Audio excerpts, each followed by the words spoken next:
Hello, I'm Philip Silverstone. I'm a wine-tertainer, a winosaur. What exactly does that mean? Stick around, and over the next few minutes, I'm going to show you. I say. Now, mate, we've got a lovely ham for you to take away with you.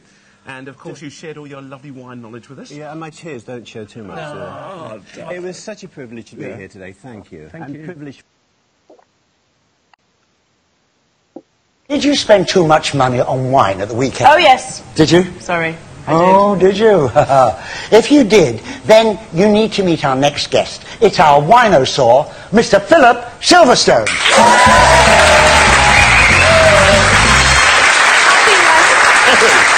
How nice to meet you. There's a wine. Yes, what exactly? Hello, everyone. That was me. That was about 15 years ago. That was 3 snippets from my many trips to the UK 15 years ago. Oh, my God, how I've aged. Oh, it's terrible. Life hasn't been good to me. Oh, but I did get to meet Lionel Blair and Gabby and bald-headed geezer that used to do Ready, Steady, Cook. What was his name? Harriet. Forgotten his name. Anyway, listen. We've got somebody in the green room. She's drinking her head off right now. Welcome to Silverstone Live on Facebook with the recorded videos, as you know, available on both my Facebook page and YouTube page immediately after the live show. Each week I cover a different theme from fashion, wine, music, theatre, film, and anything else that floats my boat and hopefully your boat as well. I hope your boat doesn't have any holes in it. This is a shorter video version of my weekly podcast, which are heard on TuneIn Radio. Just post your thoughts and comments during this live show below the live stream, and I'll address as many as possible in the next hour. Today's show has fashion in the first 30 minutes, and in the second half of the show, fans of British pop legend Sir Cliff Richard will be joining me on the phone and on camera. And without an E, you've already tried to get into the show. Wait till I tell you. And without an E, I'm sorry I had to hang up on you there. I'll let you know when the time is right. You will be on, I promise you. I say and without an E because there's an and with an E on today's show. As I said, today's show has fashion in the first 30 minutes. Second half of the show, fans of British pop legend Sir Cliff Richard will be joining me on the phone and on camera via Skype to tell us about Cliff's recent sing-along at his winery in Portugal, plus their opinion of the Channel 5 UK documentary on Cliff. But before I begin today's show, I have to do a little bit of personal business. It would be remiss of me if I didn't.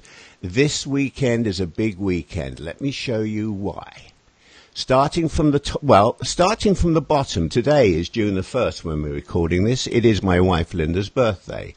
Happy birthday, Linda. I would sing, but I got a sore throat.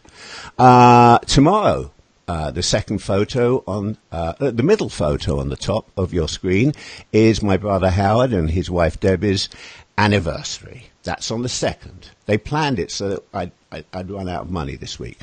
On the 3rd, we go back to my brother, who's by the British flag up on the top left. It's his birthday.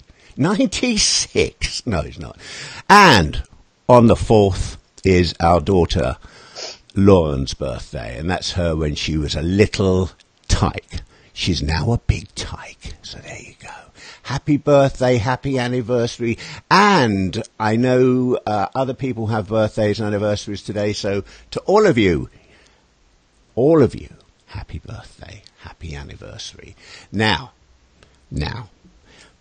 for the fashionably late, shoe-crazed former punk queen of Philly, the lady to whom I owe my obsession with retail therapy and funky jewellery, the eloquent, loquacious, stupefyingly erudite Anne Cecil, who is now on our screen, and I'm going to put Anne's logo up so you know. Hi, Anne. Hello, everybody. There she is. There's Anne. And if you see me not looking at her or listening to her, it's because, like, we're an old married couple by now. I've heard it all before. So we don't listen to each other anymore. Right? Aren't we an old married couple? Let me show them a picture of us as an old married couple, and then we'll get straight into this. I have a picture of... No, actually, I have a nice picture of us, Anne. I have a lovely picture of us. Here it is. I wonder if Joe... I don't know if you can. You probably can't see it, but it's the one where we met recently, and I'm standing there holding you in my arm. I wonder if Joe thinks that we were in a hotel recording naughty things. But anyway, I hope. I love you, Joe. I haven't even showed it to him. I have to show it to him tonight. You will have to show it to him tonight, yes. So, Anne, welcome to the show. We don't have anything scripted, but I am going to start things off. Nobody who's watching this show, let me take our photograph off, because we don't want to look at the two of us all the time. And it's just I can't find where I put it. So there we go. This is all, there we go. It's right there. There we go. Who's watching us here? We've got a lot of people watching, but nobody has typed in anything. Oi! Somebody just sent kisses, and we've got 2 thumbs up. Tell me who you are, and I'm going to give you... Folks, I'm going to give you the phone number and the Skype information, even though Anne without an E already knows it. I'm going to give you the information when this Anne with an E and I finish talking. So Cliff's coming up in half an hour. We're going to be talking about it. Stop giving me the bloody thumbs up. We've got a nice audience already. Christine Hunt. Hello there, Christine. I'll get to everyone in a minute. Anyway, Anne... I got to run this past you. Elizabeth Vincentelli of the New York Post wrote, "We dress too casual at the wrong time. Tell that to the slobs who turn up at Broadway shows dressed as though they just walked in from a tailgating party, one with a 3-figure admission price, mind you. When people were invited on stage at a recent performance on Broadway, many looked as if they just stepped out of a jazzercise class while men ambled around in hideous cargo shorts." Almost done here. And it's not just at the theatre where folks have simply stopped trying. Gentlemen, we know it's hot and you're exercising, but please keep your shirt on, or at least wear a tank top. Nobody wants to see your jiggly man boobs. It's enough to make you long for the days when high-end restaurants had loner ties and blazers for forgetful dudes, etc., etc., etc. And then it goes on to say, keep that in mind if you're older than 12. In other words, wear the right outfit. And I mean, I am not calling the kettle black, but I do put a jacket on when the time is right. Don't you think it would make us feel better if we were to occasionally go out of our way to put on a bit of makeup like I did today and some nice clothes? Absolutely. And I am 100% in agreement here on a lot of levels. But I do have something interesting to share with the audience. I think this actual move towards casualness has been going on for a very long time. It really actually started, funny enough, in the 1980s with Casual Fridays. And it has been a long, slow, slippery slope down to now people actually going to the grocery store in their pajamas. It's hideous. You're lying about that. Nobody goes to the grocery store in their pajamas. They most certainly do. You should come to the grocery store in my neighborhood sometime. It's shocking, Hey, really. Anne, I came to your neighborhood and I had an armed guard with me, so that doesn't say anything. Can you get a bit closer to your microphone, because you Yes. sound a bit distant back there? Sorry. I know it started in the 80s. You said in the 80s, right? Yes, it started with the Casual Friday, which corporate America kind of instituted in the 80s to relax the need for wearing, suits every day if you were a man or a woman. And in fact, it wasn't that it was a bad idea, but it kind of incrementally wound down to now people really don't dress for much. And it is sad to me for several reasons. One is I hate when people tell me they just want to be comfortable, because comfortable does not have to be ugly. Let me just put it that way.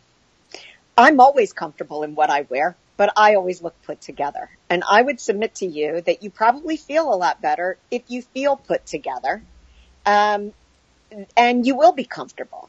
Nobody said you have to wear something that has, the days for women of corsets and girdles and all of that is long gone. Sure, we have Spanx. And sometimes you should wear them, as men should too. But you don't have to wear Spanx every day. We've come a long way, but we still, I think there is a real problem now with people just showing up everywhere very casually dressed, and I mean very casually dressed. So athleisure is a trend that we've seen happening for a long time, and this is why people always look like they have just come from their yoga class or their gym when they're at the coffee shop. Okay, so maybe you did come from your gym to the coffee shop. But you don't need to wear that and look like that every single day. And there are times when really, one should dress because it shows respect for the place and the people that you are participating with. Now, I've noticed, let me just say a minute, Margaret Ibrahim, hi Margaret, Pauline from Derbyshire, hi Pauline, hello Elizabeth from Sweden, hi Elizabeth. How's Sweden tonight? I hope it's wonderful. Let me all over the place. We've got Mark here, Mark Anthony Cunningham, or Cunningham as they say in the States, incorrectly, except maybe they say that in Ireland. He's in Ireland. I just gave that away. Anne without an E, Anne Smith, of course. I'm here, Phil, but you already know that. Yes, Anne, I know that. Christine Hunt, hello. Rabina's here. I know Rabina's in Scotland. Rabina's going to try and get on the show tonight. Lorraine Moreland, I agree. We need our pride back. Let me say this, Anne, and it's not all about me, as everyone knows, but since I changed my look a little bit, and as you can see, as people saw from the video I played at the beginning, I've changed a little bit. I have people coming up to me all the time. They could giggle at me. They could laugh at me. They could, snicker at with each other, but they come up to me and they say, hey man, I really like the way you're dressed, or are you in a band, or are you in art, or something like that. I get the occasional older man in shorts, khaki of course, some old stained t-shirt and the predictable boring sneakers who just looks down his nose at me as if to say, ugh, what a weirdo.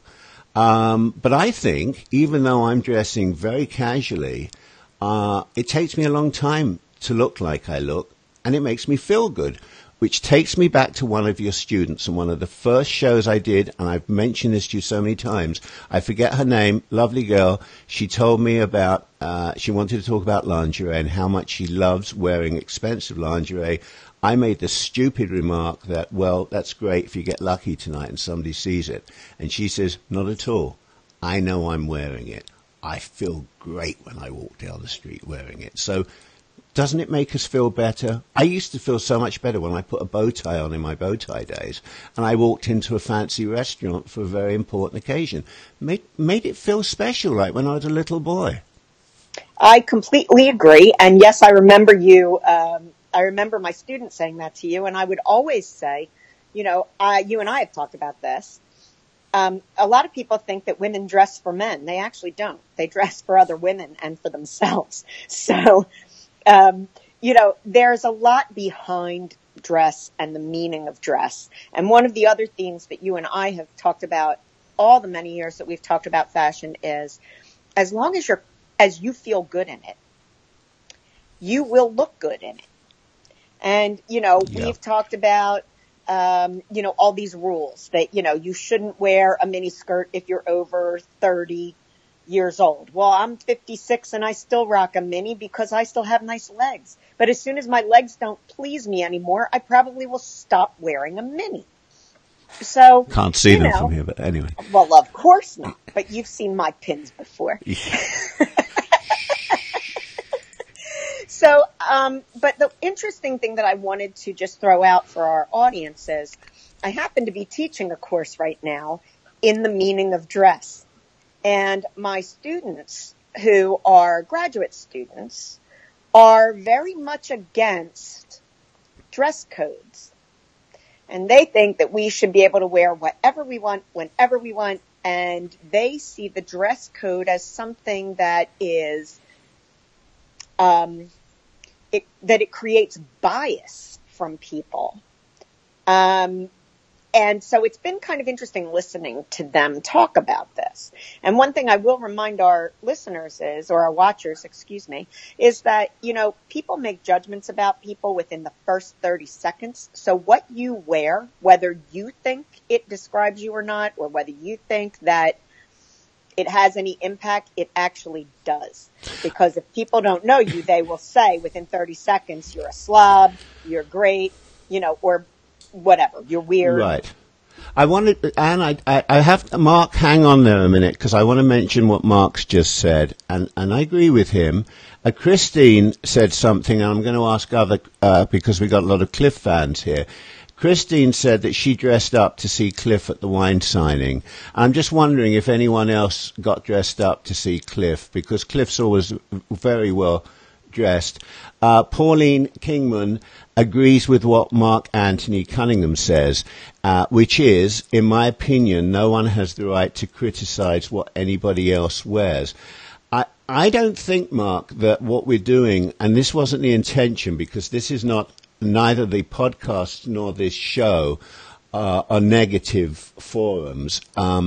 What I'm saying is, doesn't it make us feel good to occasionally dress up, or, instead of going into a restaurant with some shorts on, put on a nice pair of trousers, or just make an effort, not for anyone else, just for ourselves. Because I find, Mark, if I wear the same clothes 24/7, then it doesn't differentiate between if I'm sitting here talking on the on this show, which, by the way, I do make an effort to tidy myself up for, or whether, but if I was doing the garden and I went out my gardening shows to eat, I like to differentiate between the two. And I think that's what Anne and I are talking about. And Anne just said, there are all these rules that people make up that when you get to a certain age, you shouldn't wear this or that. And Anne said at her age, she still wears short skirts because she's comfortable wearing them. So I think, Anne, you'll probably agree with me, agreeing with Mark, that nobody has the right to criticize what anyone else wears. We're just making some observations about how it might make us feel better. Absolutely. But the other thing that I do want to just say to Mark Anthony is that when I'm saying that people judge you within 30 seconds, that's actually a human biological hot-wired thing. So, I think everybody, if you don't know that, you should be aware that you are being judged by others. That doesn't necessarily mean that they're coming up to you and criticizing you. You certainly have the right to wear whatever you would like Absolutely. In any situation. And nobody should come up to you and say you look like an idiot, or I don't like what you're wearing or any of that. But as a human being, you should know that it is part of the human condition and part of human biology that when another human sees you, they make a judgment on how you look immediately. And so, if that doesn't matter to you, that's great. If it does matter to you, then, you will probably be a person who is thinking about that a lot. There are people in certain positions that have to think about that. We were talking about Meghan Markle last time I was on, and, she has a station that she has to dress for now. And in fact, the Queen has her in Duchess training at the moment. So, certain people have to look a certain way at a certain time. Certain people like to look a different way, like Phil is saying, at a different time. You should always dress for yourself. There's no reason that you shouldn't dress for yourself. But what I can say is that very often, if you are not feeling well, one of the best things you can try and do is dress yourself up. When you're feeling sick and tired, or if you're just feeling down I did for that. a day, Yep. go put on your best outfit, give yourself, your best once over that you have the energy to do. And I bet you'll probably feel a lot better about yourself because it's a change.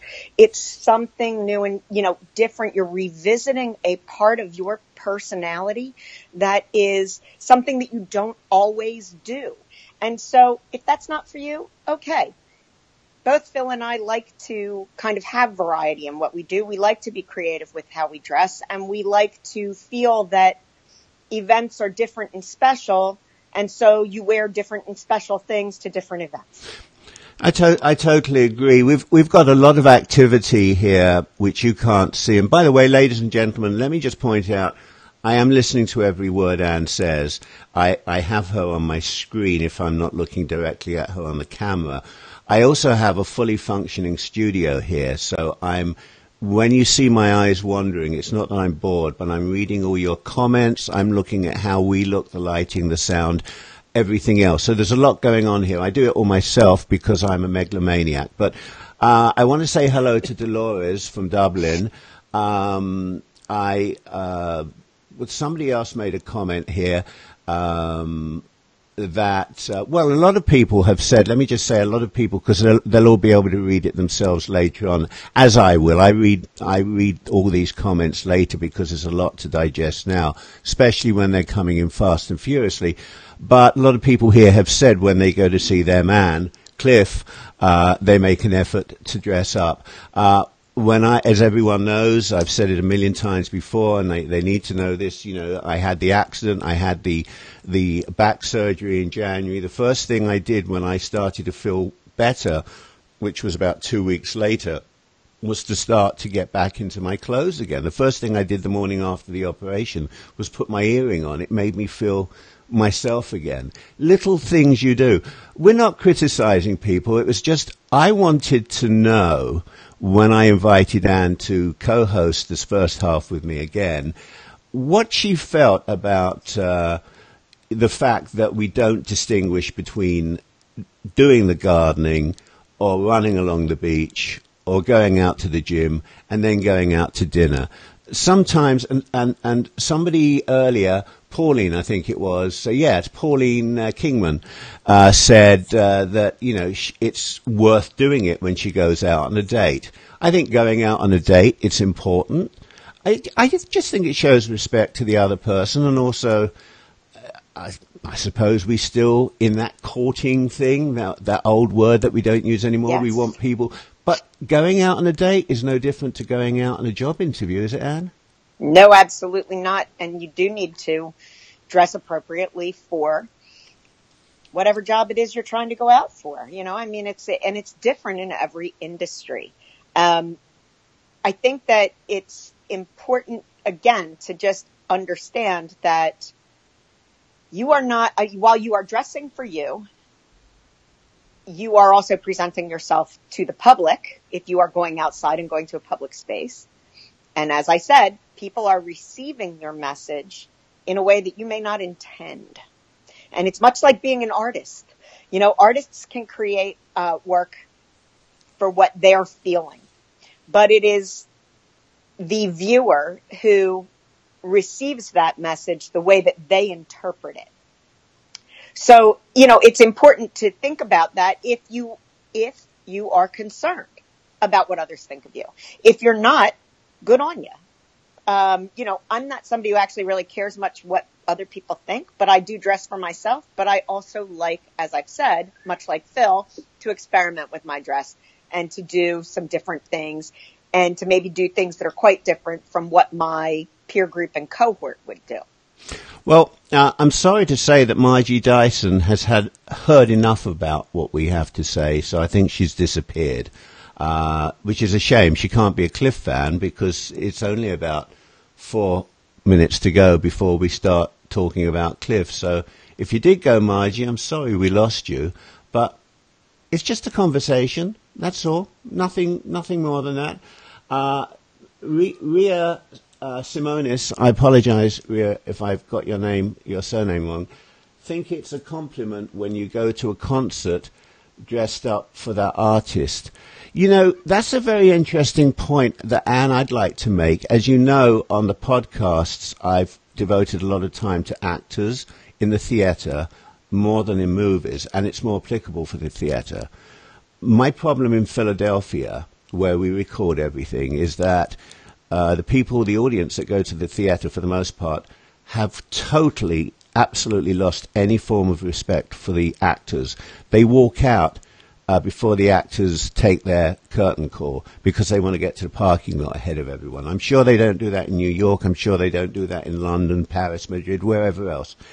I've asked that of the actors, and I'm thinking the lights are in their face. They can't see anything. Do you know they can see the audience at certain times throughout the show, and certain things do upset them? Do you know they can even smell the perfumes, the aftershaves? They can tell the age of the people from that. The way people dress to the theatre, the way they behave, they are the fourth wall, but they are the audience. They are part of the show to the actors. So when somebody says they dress up to go to the theatre, the actors appreciate it. They've told me that. It shows a mark of respect that something special, some magic is happening. And please, if you're in Philadelphia, stop going out to get your car before you've applauded the actors who have done a job of work, and you should show them your appreciation. I have to make that point because it gets on my nerves. There's a lot of agreement going on here. I hope that Mark Anthony Cunningham, he agrees on some of the things you've said, Anne, so I think we clarified that. This is not a downer show. This is not a negative show. This is just chat. I don't have time, Anne, to ask to go into the second point of what I was going to go into, because I think we covered this really well. You have to run off anyway in 2 minutes, and we have to spend the second half of the show so that Anne with an E can come on the show, which she's dying to do, and chat. Any last remaining minutes, thoughts on this? I do have two things to say. I agree with you. Well, I agree with you on the theater, but I'd like to tell you that in the last round of theater that I've gone to in Philadelphia, what you have described has not happened. I just saw something this week that was fantastic that Lantern Theater Company did, which is really good. And the other thing that I wanted to say is we have in the past talked about Cliff and how he dresses. And I certainly think he is a very stylish, dapper gentleman. And his look has evolved over time in a very interesting way.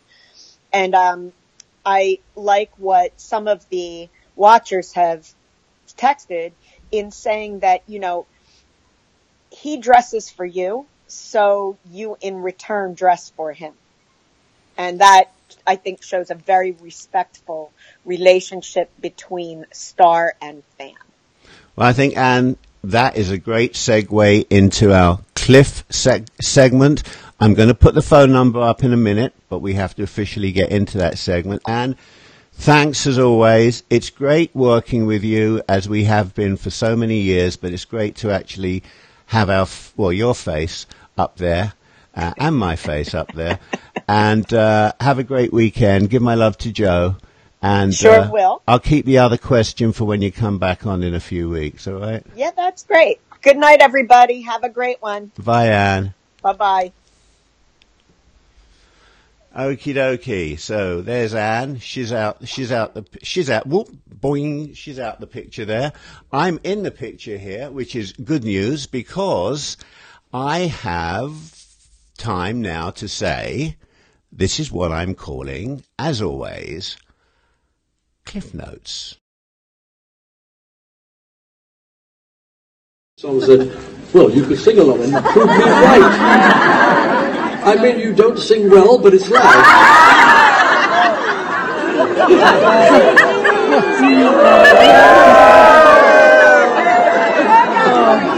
Okay, now this is the one that's going to test you. Got myself a crying, talking, sleeping, walking. That's it. That's all I'm prepared to play because we're not licensed to do more than that. It looked like a great time. The story of Cliff Richard was shown on the UK's Channel 5 on the 16th of May this year. The promotional blurb stated that, quote, after following his hero, Elvis, to the top of the charts in the late 1950s, Cliff has gone on to have more number one hits than any other British solo star. This film celebrates his amazing 60 years in the music business with the thoughts of friends, fans and journalists and clips from his extraordinary back catalogue. My question to you is, and I have another one in a minute, so don't jump in yet. My question to you is, did the documentary do Cliff's career and life justice? And was it accurate, and did you enjoy it? Here in the United States, I could not see it.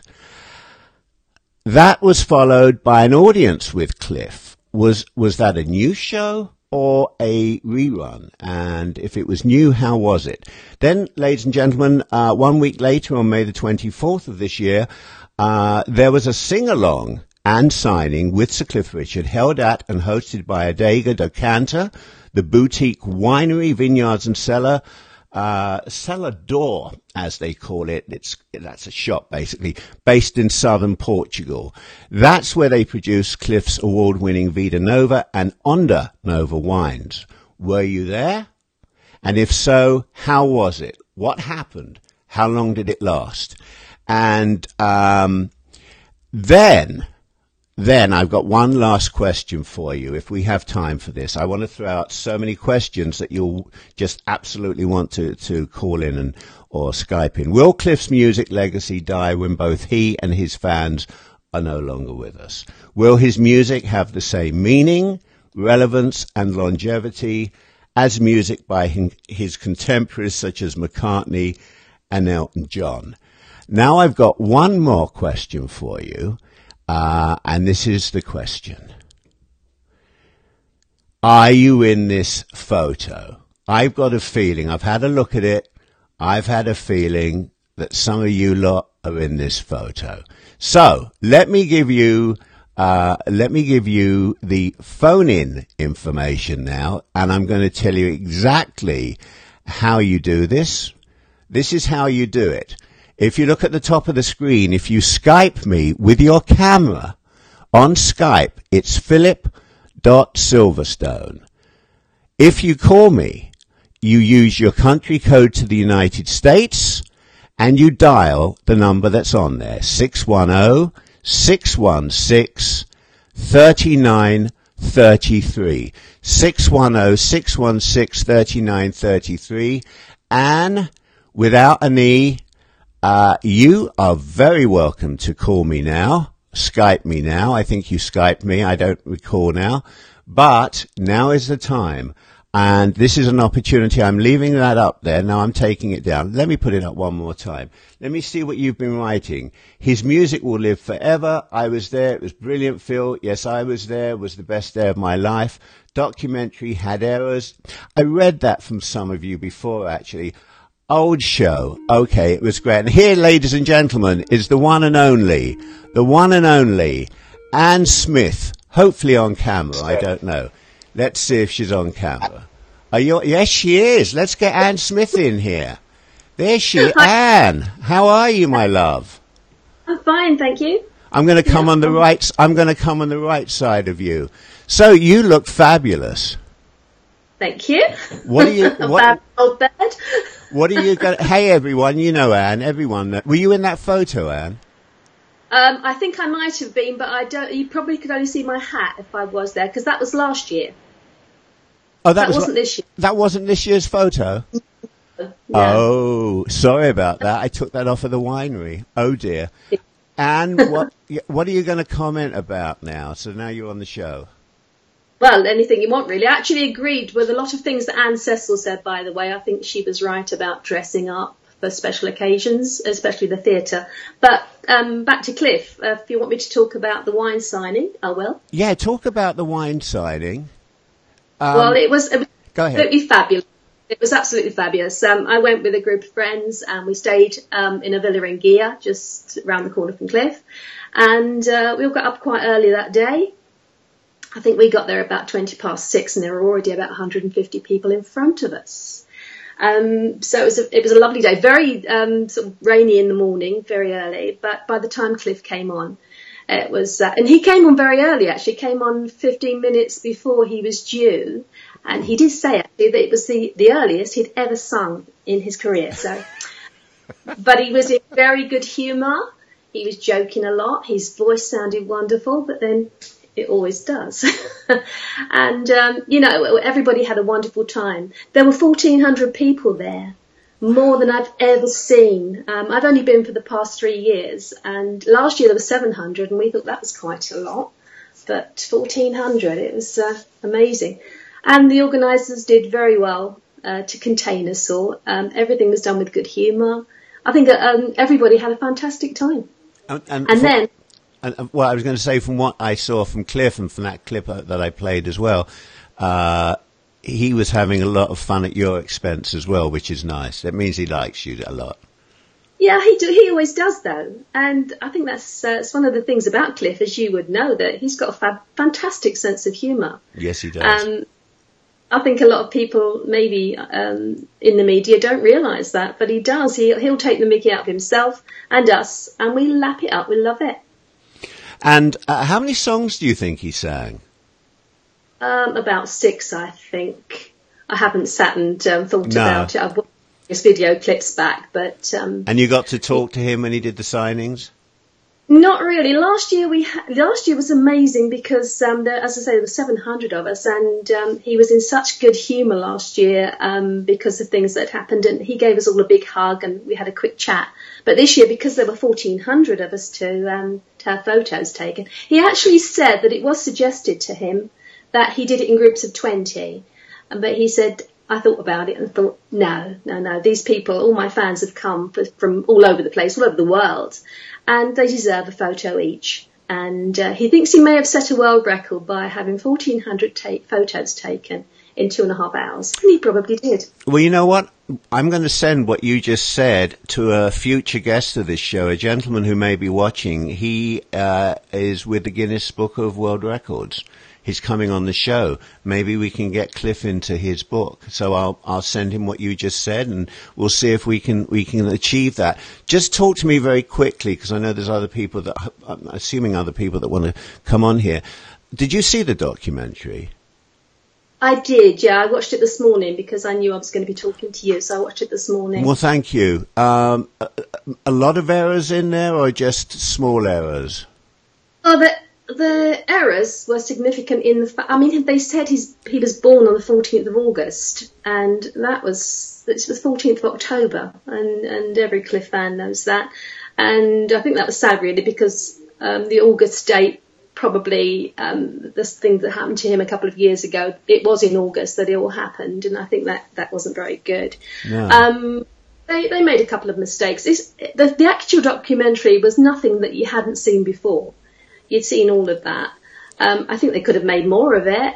They missed out a few things, a few people that were important in his career, songwriters and some of his backing singers, for instance. It would have been nice if people like Tony Rivers and Pete had got mentioned, but I suppose in an hour they can't put everything in. But as I say, it was nothing really new.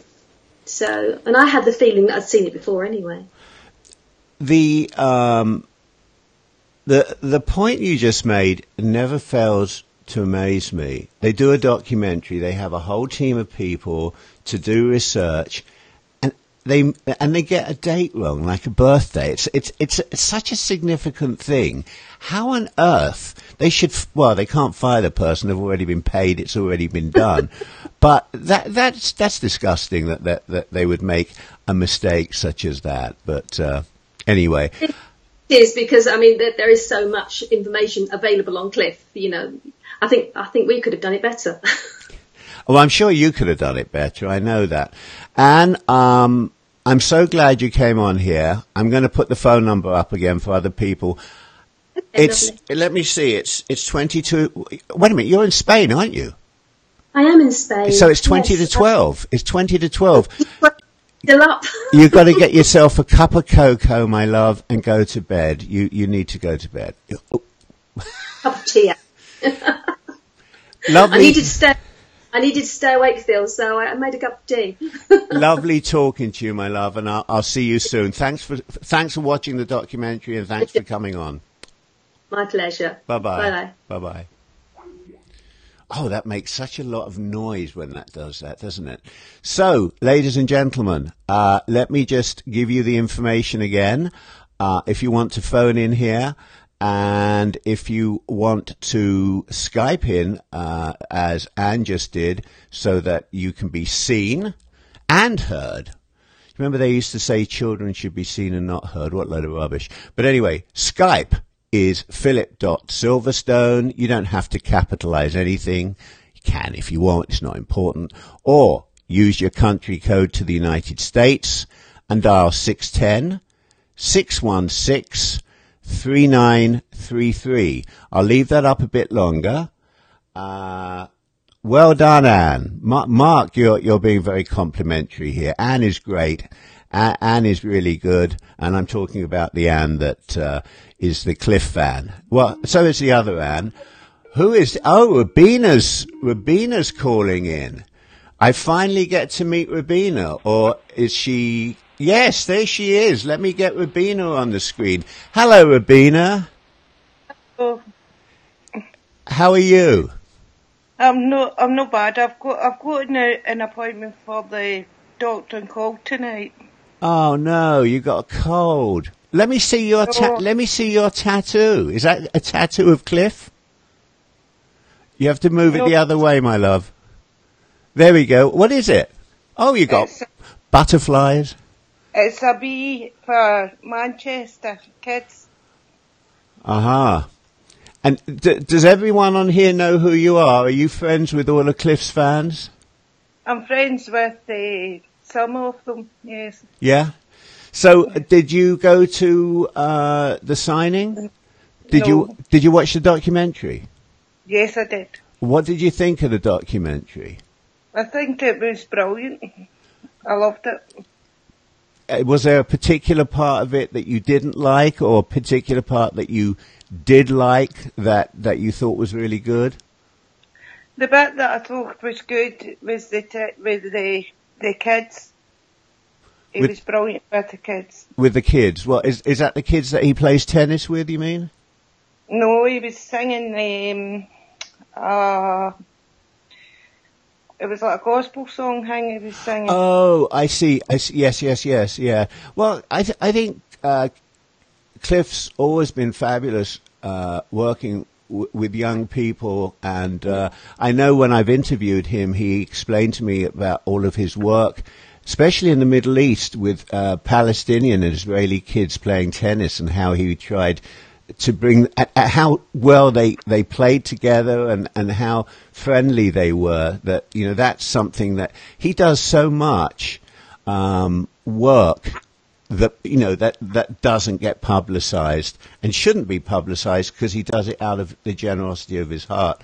But we never hear about that. But you like the part where he was singing with the kids. What makes Cliff so special to you? I know you've wanted to come on here for so long. What makes Cliff so special to you? Because he doesn't make himself better than other people like us. He's always there for his fans, and he does everything for his fans. Yeah, he treats his fans as equals, and he treats his like his own family. Yeah, and do you have I have to ask you this, which is the most difficult question, because I can't answer it. Do you have a favourite Cliff song? One that brings back a memory in your life? Yes, I do. What is? Can you tell me? It is. It's Golden. I love Golden. Golden, and is that that's because it's about his audience and his fans? Yes. Yeah.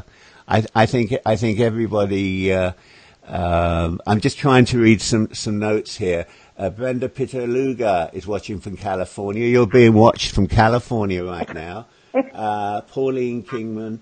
Wait a minute. Yeah, Kingman. I'm sorry, folks. I'm looking at everything going on here. It says this is just Brill. Yes, we know her. Oh, okay. So I'm talking to you, Rabina. Do you know Ria Simonis? Because she says she knows you. Say hello to Ria. Hello. I hope I'm pronouncing her name right. Ria, right? Is that right? That's Yeah. Why have you tried so long to come on this show and talk to me? Is it because you just want to talk about Cliff? No, I like you as well. Thank you. I'm your number one fan as well, so I'll be honest with you. Really? Yes. Oh, I'm going to blush. So. Well, listen, I shouldn't ask you this. Do you drink? Are you? No? Okay, because I was going to say, have a wee dram of scotch now, single malt whiskey. But listen, You mentioned about my cliff tattoo. I will put it up and let everybody see it. I have got a cliff tattoo, so. You have a cliff tattoo? Yes, I have. Yes. Can I ask you where it is or not? It's the top of my leg. Okay, and you're going to you'll put I tell you what, you send me the photo of it, and I'll put it up on the website. Okay. Yes. I can't wait to see it. You saw that I had one done, right? Yes, I've got 47 tattoos. How many? 47. 47 tattoos? Yes, and one's a Santa with sleigh and trees and that. You must have a lot of money, because over here, tattoos are a lot of money. 47? No. I could trade you in for a car. I've got one in my hand. I've got loads of my I've got them in my back, my legs. Well, Rabina, we're going to do a tattoo show maybe in about a month. So I'm going to try and get my tattoo artist who did my one and only for now. And that is a very, very important tattoo I had. It means a lot to me, and it really cheers me up when I look at it. Rabina, there's other people I want to bring on. It is such a delight to finally meet you. I love you. I love you watching this, and have a lovely night or a lovely morning, my dear, my love. Okay? Yes. Bye-bye, Rabina. Yeah. Bye. Oh, she's such a nice lady. She's been trying to come on here for so long, and we worked it out that she could. What a nice lady. I didn't understand everything she said, but she's a lovely lady. So, we've still got some time left here. So I think what I'm going to do here, and as I said, I'm looking all over the place because I'm reading your notes, and I'm reading everything else. This is it again, Phillip.Silverstone, if you want to Skype me and, come on camera, or if you want to call me, just do your country code to the United States and dial 610-616-3933. Let me see. Colin Cameron. Hey, Colin, I don't think I've said hello to you. He's loving the Skypers. You can come on, Colin. Dolores Doyle says Cliff is fantastic. And yes, golden. Oceans Deep. Hi from... Oh, Balbriggan, County Durham. Excuse me. Balbriggan County, I think that is, in Dublin, Ireland. Hey, Dolores, my dear. Dolores, send a photo to the website, of your Cliff tattoo, and maybe we'll have a Cliff tattoo competition. See who's got the best Cliff tattoo. Everyone else can vote in it. So after the show, over the weekend, get yourself I don't know where your tattoo is, my darling. So make sure it's nothing rude so I can put it up on the site. The documentary, Mark, thank you so much for contributing so much tonight, including Melvin Hayes, Una Stubbs, Marty Wilde, Susan Hampshire, and Brian Bennett, which was great to hear their memories of working with Cliff. My God, I mean, you start with Melvin Hayes and you work all the way through. That's brilliant. I'm trying to, I will read all of your comments after the show because they do come in fast and furious. Hello, Annette McLean.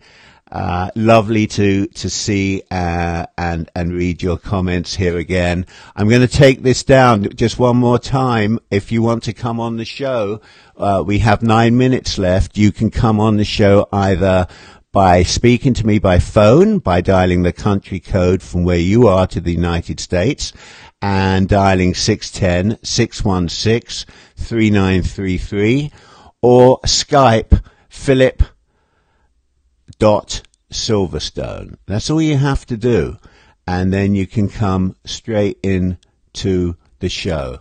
I think those of you that didn't see this deserve to see this again. Just one more. Songs that, well, you could sing along and prove me right. I mean, you don't sing well, but it's loud.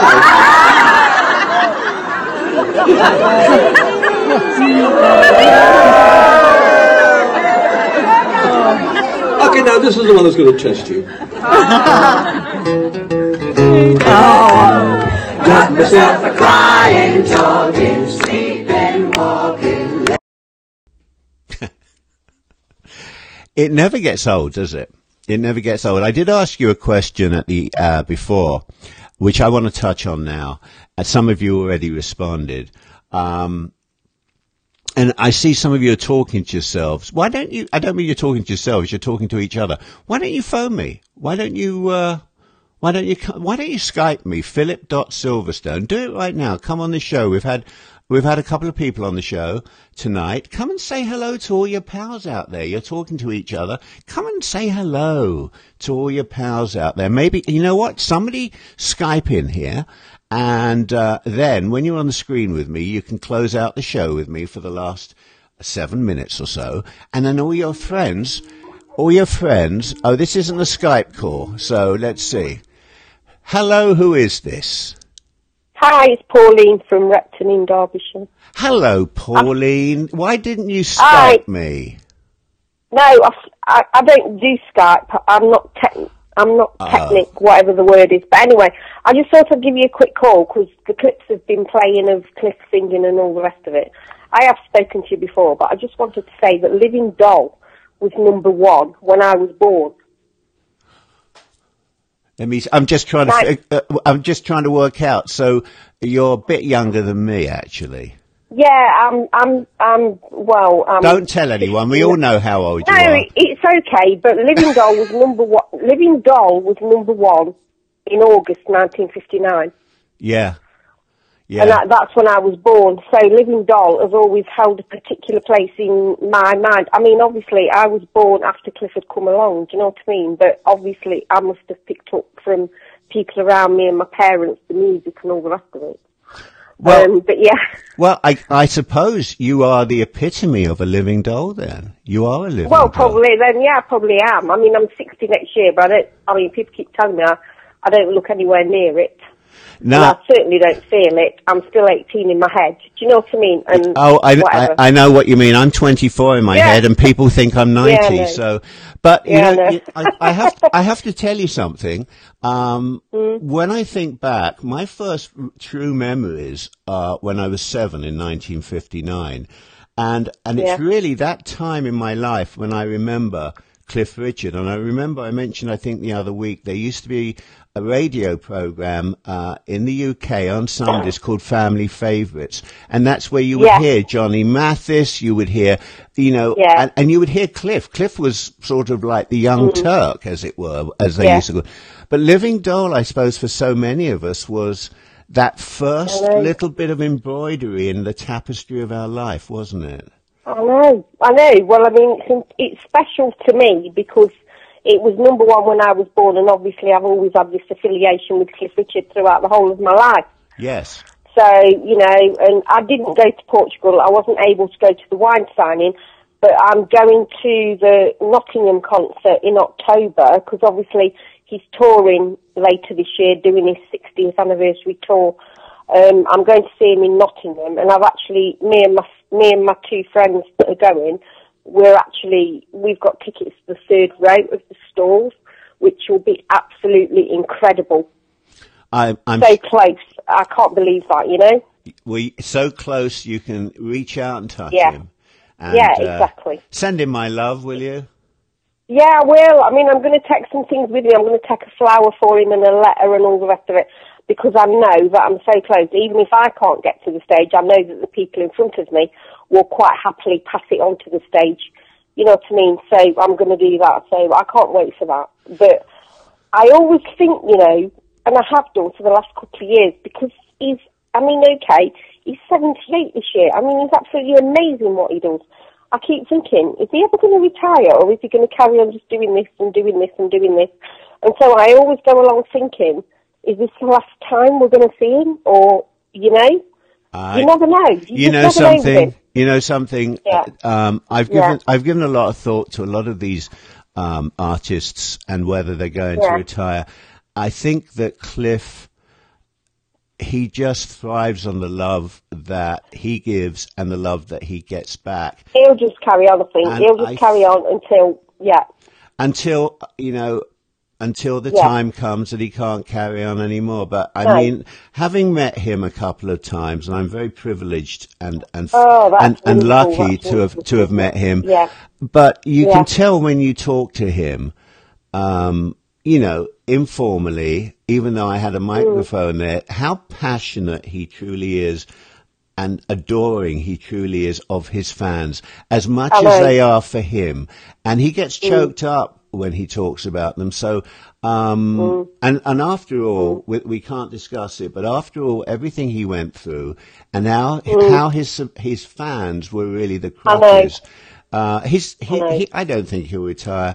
It's not, he can't do it. He can't do it. It's not in his system. No, I just keep thinking he's one of these people that will just carry on and carry on and carry on until he is no more. Do you know what I mean? Like some people do. Yeah. You know, he won't officially retire and stop doing it and then still be around.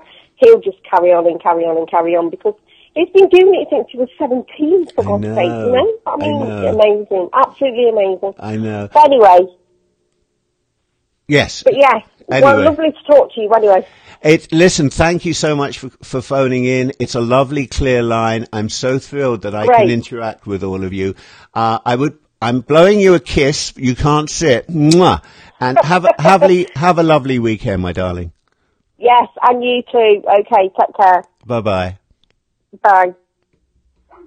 Wasn't that nice? Isn't she nice? You're all nice. You're all nice. Cliff is a very lucky man to have so many, just not so many. Every fan of his is a devout Cliff fan and supports him in every possible way. I'm looking off here to see.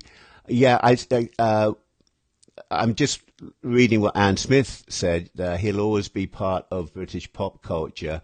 How will anyone ever forget Move It? Congratulations, and his Christmas songs. And Colin says, and Colin, you're so right. Cliff was a hit in the early days when it was called the Hit Parade. Do you remember that? Do you remember all those magazines we used to get? All about the Hit Parade. It was amazing. And like the Queen in England, I don't remember a time where Her Majesty wasn't my monarch. And I don't remember a time when Cliff Richard wasn't the leading megastar of the pop music world. And I hope that perhaps I will never live to the day when neither of them are around. I'm just funny that way.